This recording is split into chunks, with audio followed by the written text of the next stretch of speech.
there are all these like new, I guess Richard says imaginary horribles that are applicable to HEX that aren't applicable to any other blockchain or any other stock that are essentially it's the same scenario. There are these people that have enough liquidity to destroy the price and to destroy the project or the company, and that just never ends up happening. It's not in the interest of those people to do it because they would not walk away with a lot of money considering the slippage, and they like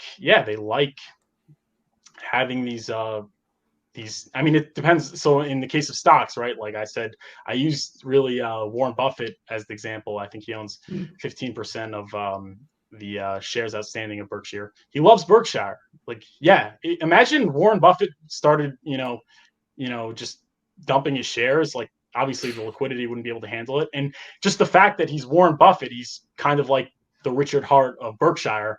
I mean, that would just spook shareholders into, it would lead to sort of that cascade. So I mean, this guy, so that's was my analogy, because I think Buffett and Hart are kind of like a similar situation in the sense that like Richard loves HEX and obviously Buffett likes Berkshire. But if you want to bring up that concern, why don't you bring that up in like every other cryptocurrency where a lot of them, the founders they're like anonymous or people you never heard of, living offshore. It's pretty much no transparency, and they have the ability to destroy the price of their token, their project, and they often do it. I mean, so I'm saying, like, why? I don't know why. I guess the 90% is really what scares people, but essentially 90% and 30% and 20%, even 10%, it's essentially the same thing. It's the same, especially with crypto where there's low liquidity, the same scenario in which those people that hold such big bags really have the ability to destroy it. And in crypto, they often do because there's no regulation, but usually they don't. Especially when you see Richard, you see how he's got a 3-year track record already. He's rich. He's been retired since he's 23. I don't see why that would happen. I mean, technically, there is that possibility. Like technically, I mean, but like I would just say too unlikely to really consider. Why do people dump? Like why? Like what is the reason? Like they need money, right? Yeah. Like that's the reason. But if you have a billionaire founder, he doesn't need money. It's like perfect, right? Like exactly. Yeah. Yeah. That's. I'm sorry. No, go ahead. No, that's what I was. That was my thing that I really take pride in. I guess the concept I didn't create. I kind of heard that from Richard, but I phrased it in terms of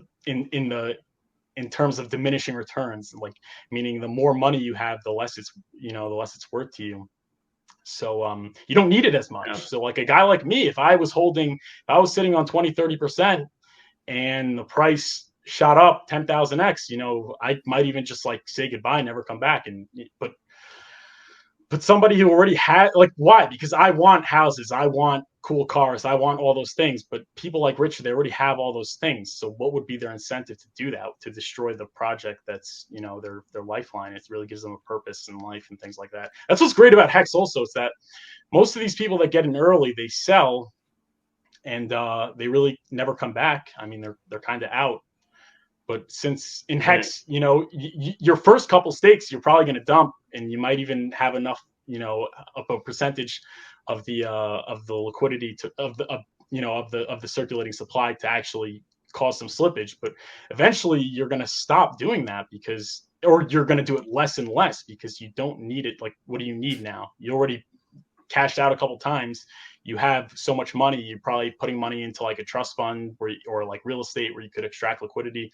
Price goes up again and your net worth is, in the millions. Why are you really going to dump? I think that was one of my things that I said. And I think a lot of people say, oh yeah, they're always going to dump, because they're plebs. They're thinking like plebs because that's what they would do in that situation. If you put yourself in the shoes of someone like Richard Hart, you put yourself in the shoes of somebody like, Warren Buffett, these people don't have those tendencies. It just doesn't make any sense. Well, let's play that. I like this analogy. Let's play that out. Let's say that, PulseChain does 10,000x. Let's say that you put, plenty enough money for that to turn into, hundreds of millions of dollars or $1 billion, whatever. You're super rich now, 2 or 3 years from now. And now Richard's like, all right, we're going to, do another you know, we're going to do another coin. We're going to, whatever it may be.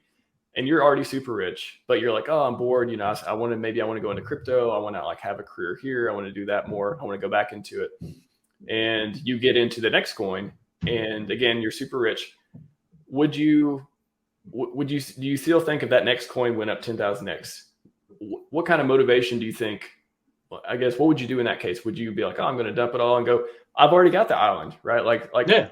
Where do you think you would be with that? It would, you know, kind of putting yourself in Richard's shoes in that way. Yeah, I mean, for something like PulseChain, you know, if it was, let's say, a project that maybe like a friend told me about, and like, oh yeah, you want to get in. I see, you know, I'm sitting on millions.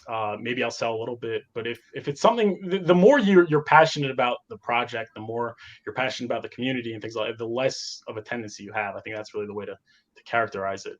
Yeah. Or the richer you are, the less likely you're going to sell a lot of it. Yeah, and that's why the S&P 500 is up and to the right forever, right? Like all the people that have the big bags, they're not selling. That's another thing. They say that you're taking value, like as a holder, you're taking value from the people that are getting in, the new people, you know, because you're kind of using them as liquidity. That is sort of true, but the new people are also extracting value from the whales, because by the fact that the whales aren't selling, right? By the fact that they're like, hey, it's up 10,000x, let me not dump. It allows for the price to appreciate more. And for these people that, you know, just got in or just have a sorry about that. They have a smaller Patrick Bateman. bag, whatever. yeah. Don't open the closet. Oh God. No, yeah, but yeah. So yeah, it allows for the price to appreciate. So like somebody like me who sees a 500x is able to, you know, exit some of my position because people like Richard aren't selling, and that leaves the price up. So you're kind of getting, it's kind of like you're getting liquidity. Yes, you are getting it from the people that are coming in, but you're also getting it from the people that are at the top, which is interesting. It's a beautiful system. It really, yeah. I mean, if you think it, I like the comparison to S&P 500 to, you know, maybe HEX, maybe PulseChain, something with where rich people have an incentive to not sell, whatever that may be. Mm-hmm. I like the way you phrase it.